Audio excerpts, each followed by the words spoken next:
বাবাই, আমাকে একটু বাইরে ঘোরাতে নিয়ে যাবি? কতদিন হলো চার দেওয়ালের মধ্যে বন্দি আছি বলতো। আজকাল তো পেনশনটাও আমাকে সই করিয়ে তুই নিজেই তুলিস। বড্ড ইচ্ছে করে রে। 65 বছরের বিধবা সুমনা দেবী একমাত্র ছেলে রাজীবের কাছে আবদার করে। বিরক্ত রাজীব বলে, মা, তোমার এই অদ্ভুত বায়না শুনে আমার অবাক লাগে।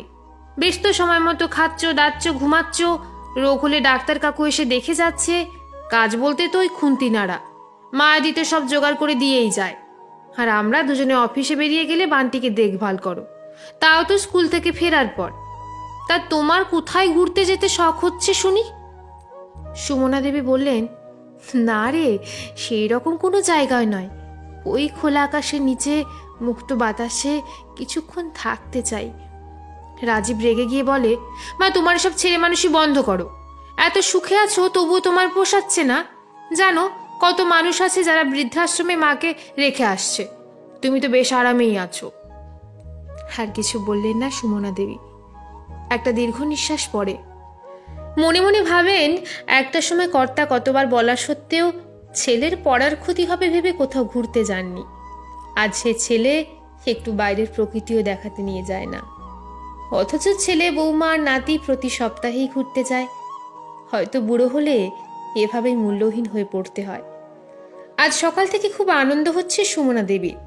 আজ তার ছোট বোন শোভনা আসবে, সারাদিন দিদির সাথে কাটাবে। শোভনা 1 বছর হলো প্রধান শিক্ষিকার পদ থেকে রিটায়ার করেছে। এক ছেলে, মেয়েও সুপ্রতিষ্ঠিত। দুজনেই দেশের বাইরে সেটেলড, কিন্তু শোভনা কারো কাছে থাকে না। 2 বছর হলো স্বামীও মারা গেছে। 4-5 জন কাজের লোক নিয়ে তার সংসার। প্রচণ্ড সাহসী, প্রতিবাদী ও বুদ্ধিমান। রাজীব বা তার বউ শোভনা আসার জন্য ছুটি নিতে পারবে না বলে জানিয়েছে। অগত্যা মায়ের হাতে কিছু টাকা দিয়ে ছোট বোনের পছন্দের খাবার করিয়ে নিয়েছে সুমনা দেবী। 2 বোন সারাদিন খুব গল্প আনন্দ করে। সুমনা বোনের কাছে তার বন্দি জীবনের দুঃখের কথা বলে। শোভনা বলে, দুঃখ করিস না দিদি, আমি তোকে নিয়ে যাব। অনেকদিন তো অন্যের জন্য বাঁচলি, এবার নিজের জন্য একটু বাঁচতে শেখ। এখন কাউকে কিছু বলবি না, সব ব্যবস্থা করি, তারপর যাবার আগে জানাবি। কথা রেখেছে শোভনা। দিল্লি, বৃন্দাবন, হরিদ্বার, মুসৌরি যাওয়ার সব ব্যবস্থা হয়ে গেছে। গোপনে গোপনে গোছগাছও করে ফেলেছে। পরিকল্পনা মতো যাবার দিন সকালে রেডি হয়ে ছেলে বৌমাকে জানায় সুমনা। রাজীব বাকরুদ্ধ হয়ে যায়, বলে, কি বলছো মা? তুমি চলে গেলে কি করে চলবে আমাদের? কি করে ম্যানেজ হবে? না, তোমার যাওয়া হবে না। সুমনা দেবী বললেন, তাই একটু কষ্ট তোদের হবে, তবে আমি অনেকদিন আদর্শ বউ, আদর্শ মা, আদর্শ শাশুড়ি, আদর্শ ঠাকুমা হয়ে কাটালাম।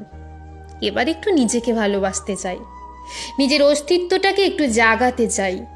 তাই আমার সিদ্ধান্ত পাল্টাবো না। রাগত স্বরে রাজীব বলে, এ ঘর থেকে একবার বেরোলে এই ঘরে আর ঠাঁই পাবে না। সুমনা দেবী বলেন, তুই বোধহয় ভুলে যাচ্ছিস বাবাই, বাড়িটা আমার নামেই আছে এখনো, আর আমার পেনশনটাও আছে। তাছাড়া ওখান থেকে ফিরে আমি কিছুদিন শোভনার কাছে বিশ্রাম করব। তারপর তোরা যদি চাস তো আসবো, না হলে 2 বোনেই বাকি জীবনটা একসাথে কাটিয়ে দেব। বাইরে গাড়ির হর্ন শুনে ট্রলি ব্যাগটা টেনে দরজার দিকে এগিয়ে গেল সুমনা দেবী। হতভম্ব রাজীব অবাক হয়ে মায়ের গতিপথের দিকে তাকিয়ে রইল।